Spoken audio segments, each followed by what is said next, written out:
We're number 26 and 27 in Wayakaneko. By the time I left, we're number 1. I want to get prize for health. I can go on and say this is what we achieved. But I said the overall measure is MDG. I was number 1. The people who were doing it then was Amina, who is now in the United Nations. I was even invited to the United Nations to share my experience. And so many things are moving. And collectively, the day I left office, I was not owing any contractor who have executed his job. And these are not owing for any job that I contract me awarded. But I can only pay when job is executed. I'm not owing any contractor who have executed his job. I'm not owing any supplier who has supplied anything. I'm not owing one. Examples are people like Innocent, Xerox Computer. I paid Xerox. We bought the highest amount of computer ever bought by a government in Africa. They are there. HP will tell you the same thing. I paid them 6 months upfront before they supplied it to our schools.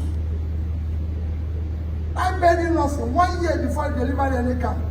You can go this people and it's on tape, so you can go and verify all this. Above this, I decided from day one that we must have a savings as a state, and we must save at least 10% of my total receipts by the time I leave government. Total money I received while I was governor, Anambra State received, whether it's local government, whether it's state, whether it's our local revenue, IGR, everything was about 500 and something billion naira, out of which they are left office. We had in savings 75 billion naira. And this is how the money was shared, so that you know which one is mentioned. Only one that is bad. The money we saved is A, we saved in dollar. In 3 banks in Nigeria, some of you are working in those banks. Access Bank, Diamond Bank, and Fidelity Bank. In each of these banks, I had a saving of $50 million. This year. And they were invested at least interest of 6.5%. If you calculate it today, as at that time, it was equivalent of 25 billion, because there were 150 something, 160. If you calculate it with interest, it's about 250, at least $250 million. These 3 banks are there. I have in each of these banks, again invested at least 10 billion naira in 3 of them, making it 30 billion, at an average interest, call it even 10%. If you calculate it, that money today would have been about 60 billion. Remember, what I left is 75 as we calculated them. So then the third one is investment I did in various companies. NIPP, we have $59 million in it. The one that they say is worthless is that we invested 3.5 billion in international breweries. International breweries is what you can call a global company. It's a part of AB InBev, which is the biggest brewer in the whole world. We had a policy while I was governor that any factory, anybody who wants to, foreign investor who wants to invest in Anambra State, will buy 10% of the company, and under the condition that we sign an agreement with him that he will give Anambra people work to the minimum of not less than 40% of the workers. They built a facility in Anambra State.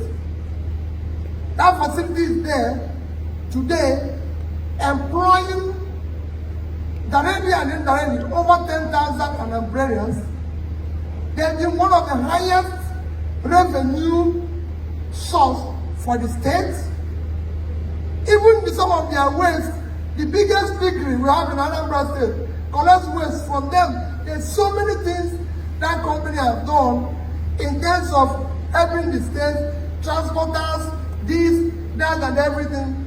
The shares was at the time being sold at 50 naira. Today the shares is about 5 naira or so, and then maybe that was what was referred. But in overall of what I left is less than 5%. Okay. That particular investment is less than 5%. So if you calculate what I left 75 billion. If you go and sell the dollars today, even at 600, it's 150 billion. Plus 60 billion of the naira is 210 billion. Even if that one is wasted, 3 times what I invested is still there. When you spread your investment, some will go up, some will come down. But overall, the company is still there. The company is still doing well. It's still part of a global chain and everything. I needed to explain it not because I'm defending comment by my brother. My brother is the brother. I miss my brother. We're very close. I remain prayerful for him. For other things which I didn't succeed, God has given him opportunity to do it and succeed. For me, yes. So if there's anything pending, governance is not finished. People are still in government in America. So you stop where you stop, other people will continue from there. I don't look back. He's the governor of my state. From always, he's my senior brother. He's even more intelligent because he's a professor and a trader. So he knows more. So he'll be able to do things better than I'm doing it. You know, I've done my little one as a trader. Now the professor is there. He will do his own as a professor. The schools that didn't roof them. That's how government goes. Another person comes, do his own. But let us think about it. Finally, like I tell you people, for those of you who are, please get involved. All of us are going to tell you a good story. All of us are going to say the same thing. But it's who can we trust? Even in this one they're talking about me, some said he kept money and he did nothing. I said, even in the Bible, the man said, since you know, why didn't you keep my money for saving? If everybody who has passed through Nigeria, who did nothing, kept money, are we going to be in problem now? We have had the money to do something. At least I kept the money. But in this one, I did something and I paid money. Next year's election, please, I'm begging all of you, should not be based on ethnicity. Don't ever do it. The Yorubas don't buy bread cheaper. Neither do Hausas or Northerners buy bread cheaper. The Southwest people don't buy bread cheaper. Igbos don't buy bread cheaper. Let nobody tell us about ethnicity. Everybody's suffering. Do not do it because of religion. No religion buys anything cheaper. No, there's no religion that I want to talk about electricity.